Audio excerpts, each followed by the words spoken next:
Welcome everyone to our very second event. We are Return to Win. We are a brand new support group.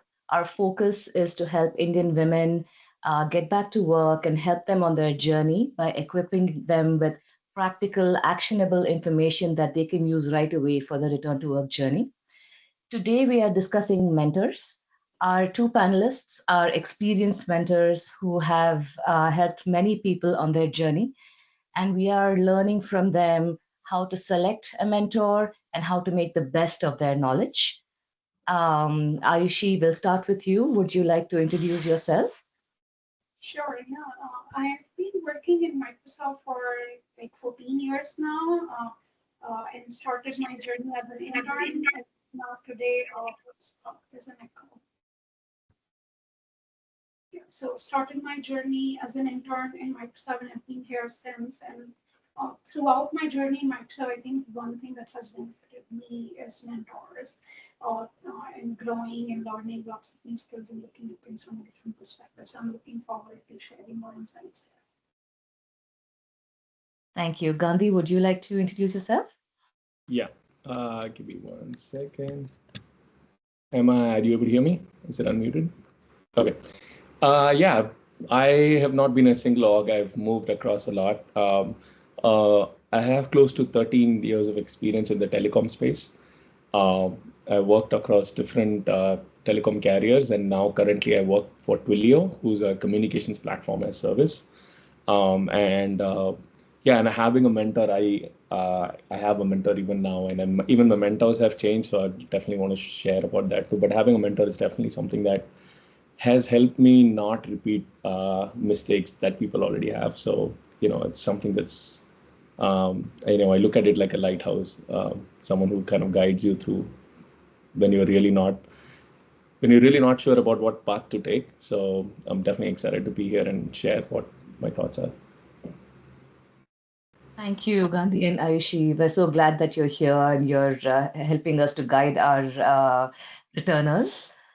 So, question for you, the biggest question that people have when they're looking for a mentor is how do I go about selecting a mentor? Because there are so many options. There are ex-bosses, there are ex-colleagues, there are people you don't know in very high positions who are, pretty, they have a lot of LinkedIn followers. Who do you go to? Who do you learn from depending on your career stage? What kind of mentor do you select? And what sort of learning should you expect from a mentor? Do you want to go first, Ayushi? Yeah, sure. I think like there are a few things that I look for. I think one, what are the areas that I am looking to grow in? So if my mentor is really good at that, that's like a plus, right? Because then that's how that mentor can really help me grow in my weak areas. So if I'm working with someone and I see someone really role modeling that area, I wouldn't hesitate to reach out to them and be like, hey, this is an area of growth that I'm looking to learn on, and I see you doing really good at this, and can you help mentor me? And usually no one has said no. So far, people are pretty helpful around us and willing to help out. So I think that's a strategy that works, is look at role models around you, either in your previous company or current or in your network, meet your friend circle, or through other people. If you can find that person that complements the skills that you don't have, I think for me that's like a good way to find a good mentor. Yeah. I'll add on top of that. Yeah, plus one to everything, Ayushi covered. But one specific peculiar point I personally believe, again, this is my personal belief, is I typically prefer my mentor to not be my manager or in my line, because there's a conflict of interest then. And then, yeah, on top of everything Ayushi said, one thing that's very peculiar that I see is um, you definitely want your mentor to make things uncomfortable for you. And when I say that, I talk about you don't want someone exactly like you. You've never really learned, right? Because there's a sense of likingness. You end up liking that person. You find a lot of similarity between you and that person, which is very common, right? Even in work, when we connect to colleagues who are very similar. So try to look for a mentor who would challenge you and push you outside your comfort boundaries. That's something that I really look forward to in when I'm looking for a mentor, is because it's nice to have someone who's having similar skill sets as you. You may enjoy talking to them. You may You may feel you are on the right path because they are like you. You're eventually going to become them. But if you find someone who makes you feel uncomfortable and takes you out of your comfort space, that's the area you really learn. Um, and the other last comment that I would say is, uh, as much as possible, keep the relationship with your mentor professional. I say that because familiarity breeds contempt, right? Once you start getting friendly with them, you're not going to take them seriously. You try to befriend them, and it gets to a point where they are your coffee cooler, or, water cooler, or someone who you drink coffee with. You don't want your mentor to be there. Your mentor is there to be that strict. Uh, Look at them like a guiding light where they're there just to show you the path, and that's the. I mean, obviously you can definitely go out for lunch, you can definitely, but you don't want that relationship to become friendly. Then the sense of responsibility kind of goes away. So here are some of the points I personally believe in, so I wanted to share that. Yeah, if I can add one Wonderful. more That thing to that, right? I think you don't need to have just one mentor, right? You can have multiple mentors. Like every mentor brings their own strength. Someone's really good at soft skill, conflict resolution, while another is like really deep technical expertise that you're looking to grow. So depending on what area, and like you can always start working with a mentor and slowly like realize that if it's working, continue it. If it's not working, it's also okay to move on. wonderful. So a quick follow-up question. So when you do select a mentor, is it good to tell them, since they have many areas of expertise, that this is the area of expertise that you would like to learn from them? Would that be a good way to set expectations? I think so. Yeah, I think transparency is very important, and to your point, Chaitanya, it's very important to establish that right at the start, so they know what you're expecting out of that relationship. Um, Otherwise, it shouldn't be the case that they're trying to guide you on something and you have no interest in that, right? Then it becomes a very awkward spot, and the conversation becomes very harder. So yes, plus one to that, you really want to set expectations, and I think even as a mentor, if I am a mentee as well as a mentor, and what I really like is when people are very upfront and clearly set the expectations on what they are trying to get out of this relationship. So yeah. Yeah, and plus like the mentor, like usually everyone is busy, right? Like they're taking their time out to help you. Like they should feel like they really added value. And mentors end up learning quite a lot as well from that relationship because the kind of questions people are asking helps them retrospect on how they can work with people, other people, and we keep those things in mind. So if you like definitely having a goal or something, like be clear about what you're looking for rather than hey, let's just connect and talk. It helps to have a goal on what you're learning to grow and come prepared with an agenda and all of those things. Okay. And a second follow-up question for you. What is the right what's the right frequency to meet up with a mentor? Does it depend on the seniority level or is it more goal-based? Um, but No. Go for it. If you have an answer. I was just going to say there's no right number, because as Ayushi mentioned, you can have a mentor for different things, and a lot of this comes with time. Because some mentors really like to engage, right? They really love that level of bi-weekly or weekly discussion. Some people really want a monthly type check-in where they're like, why don't you make some progress, try things out, fail, come back to me with questions. And some are like, um, keep slacking me or keep messaging me. There's this async, WhatsApp discussion type. So it largely varies. So I would say, along with the first intro that you're doing, saying what you expect out of it, ask them what their style of communication is. Like, what do they prefer? Do they like async, SMS, WhatsApp, email?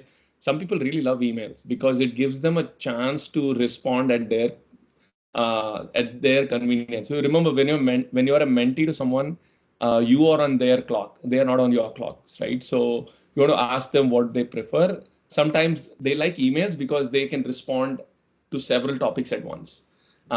Versus a conversation where you talk about a topic and then you're done, and then 2 days later you want to talk about it again. So some people like, if you gather all your questions and send them an email, and they like to respond at length. So definitely varies. So this is not a right answer. Sorry, go on, Aishi. yeah, I like definitely +1 on asking the mentor themselves in your first check-in with them, like, hey, what is the frequency that works? What's the mode of communication that works? I would add, like from my own experience, uh, I would say monthly seems like, and again, this is just my personal experience, a monthly check-in seems like spaced enough and not too frequent. But then some are like, if like say my mentors, I have monthly mentorship with few mentors, but some are like really senior leaders, so maybe once in a quarter. With them is where it's like, okay, this touch point, I get to ask them high level career trajectory and those kind of questions, but I'm not looking for their constant guidance. Less than monthly, at least in my opinion, it becomes like, as a manager myself, it feels like I don't want to get another report, but rather be a mentor and help them also figure things out by themselves along that journey.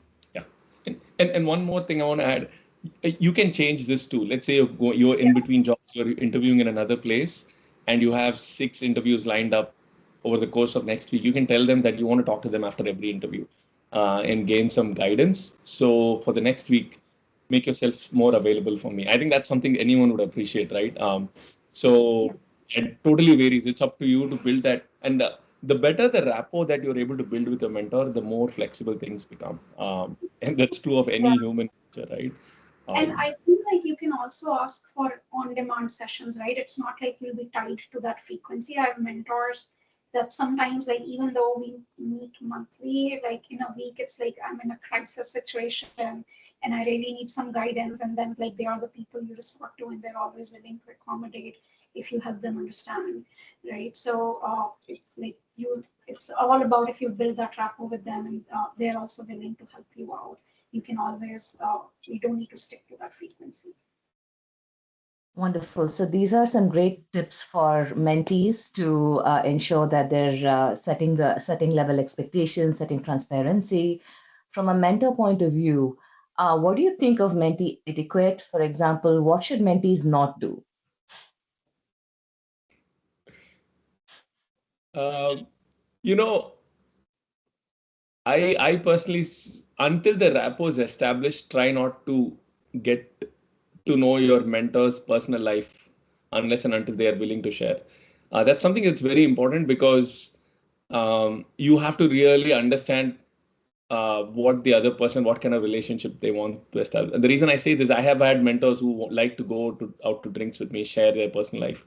And then I've also had mentors who really want to keep it only to the point of what guidance do you need from me, right? And neither are wrong. Both are right in their own ways.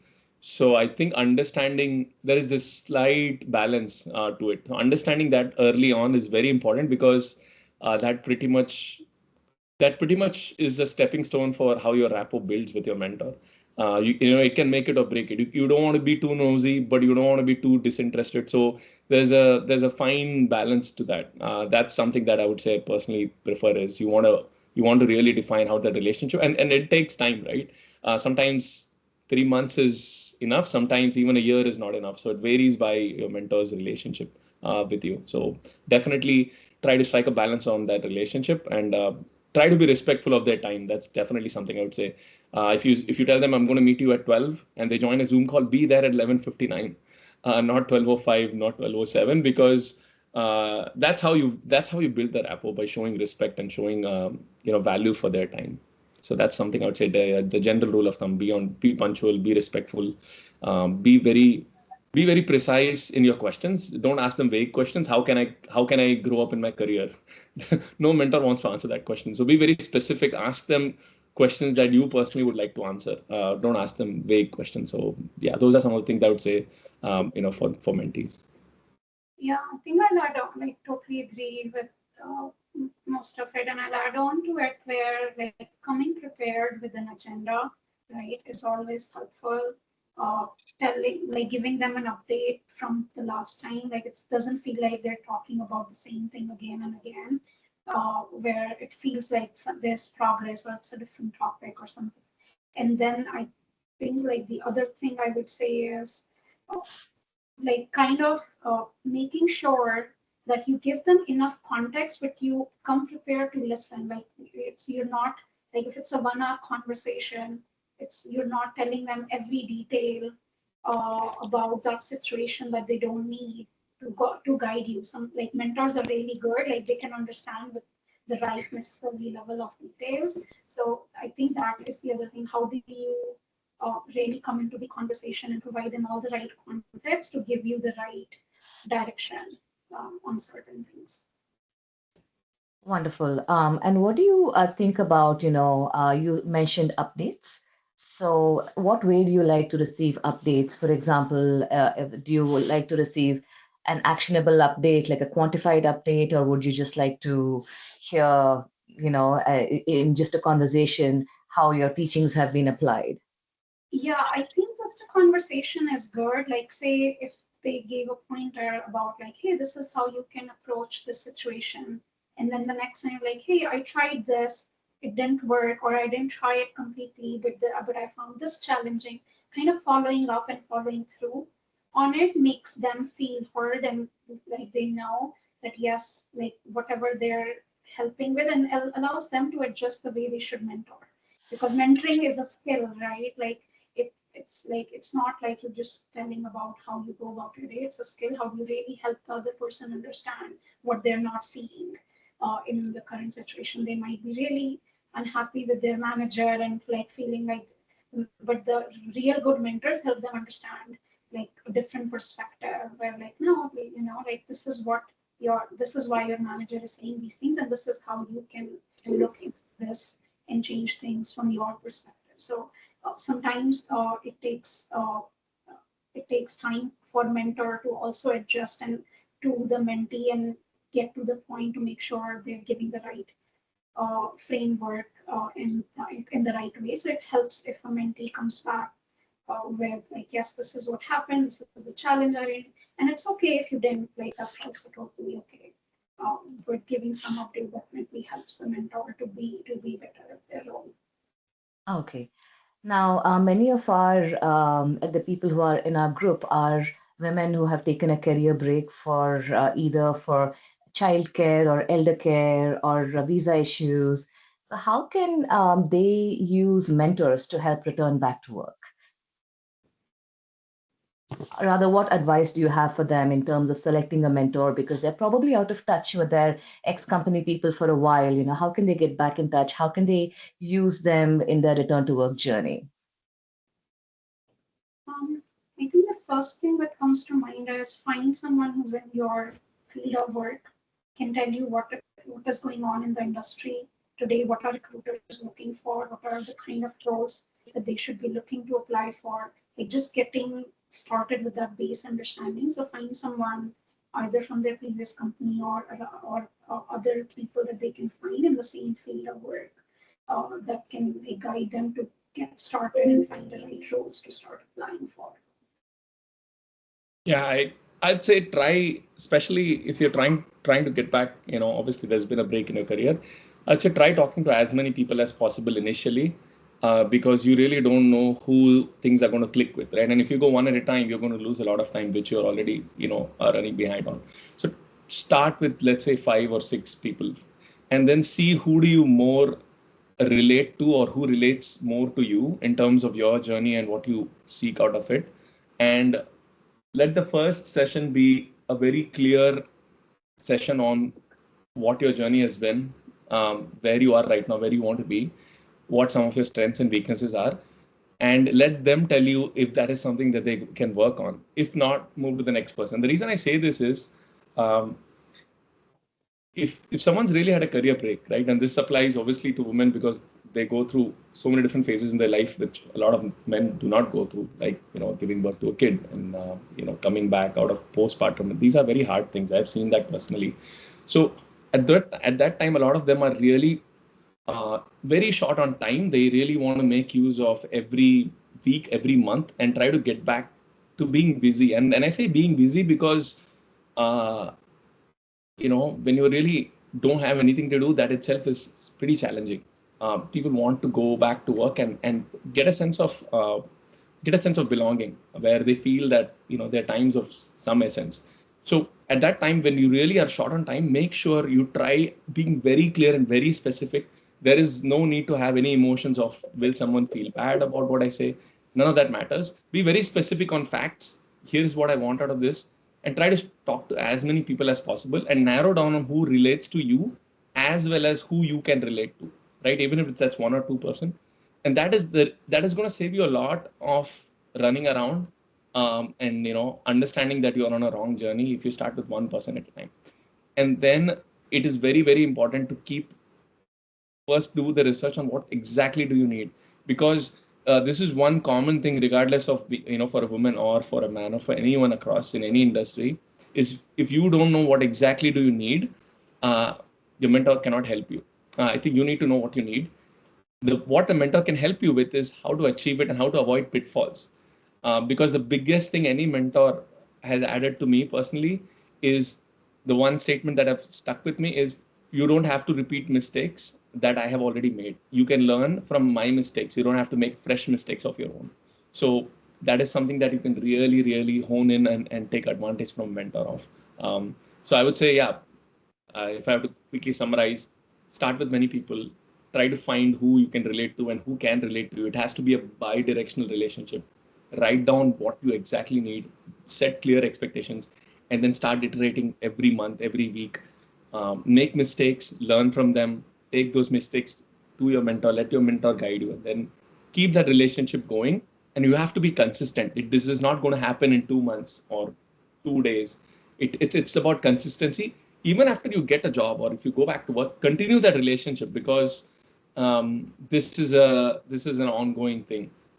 Because it will not only help you get to a job, it will also help you how to navigate that job, how to grow in that job, how to become successful. Because getting a job is step one, right? Step 2, 3, 4 is establishing, building a rapport, networking with people. All of these things a mentor can guide and help you with. Sorry for the long answer. I really felt that one was super important. That was wonderful, and that was amazing knowledge. I have one last question for you before we go into question and answers. Is it good etiquette to ask your mentor for a referral, or should you wait for them to offer it? Uh, I have mixed thoughts. I shall let you go first. I don't want to cause a bias.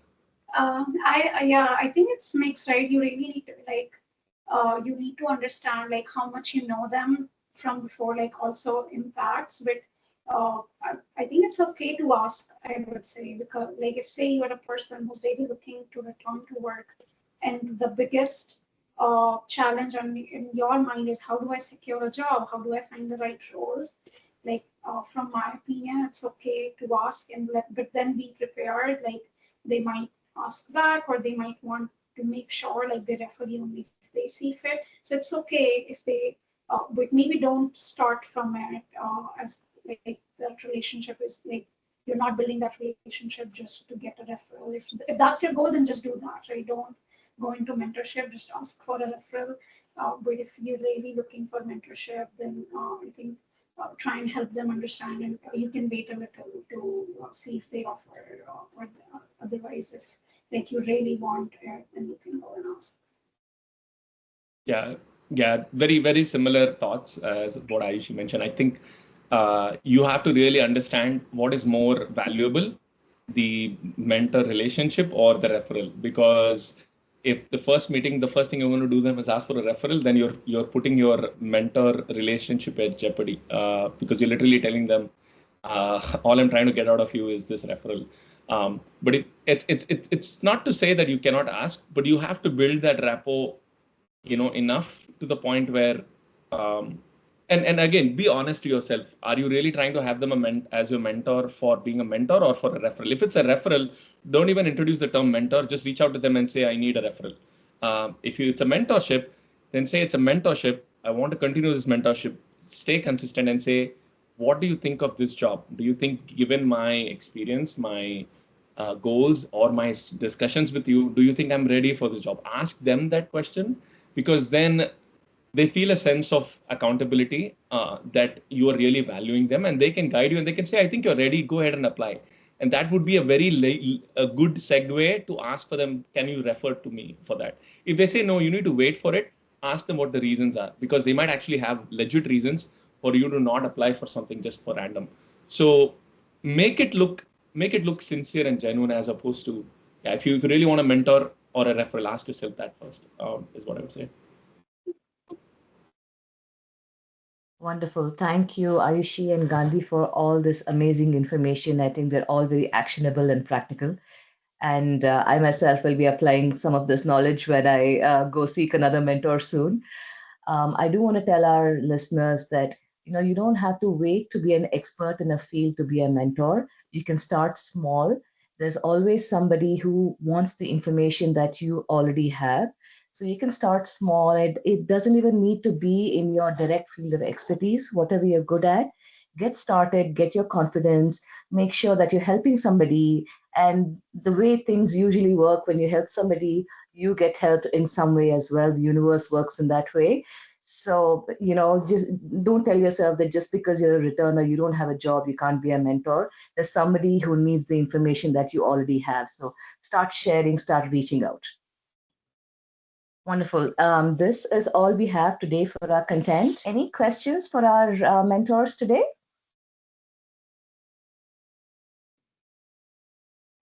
Feel free to unmute yourselves.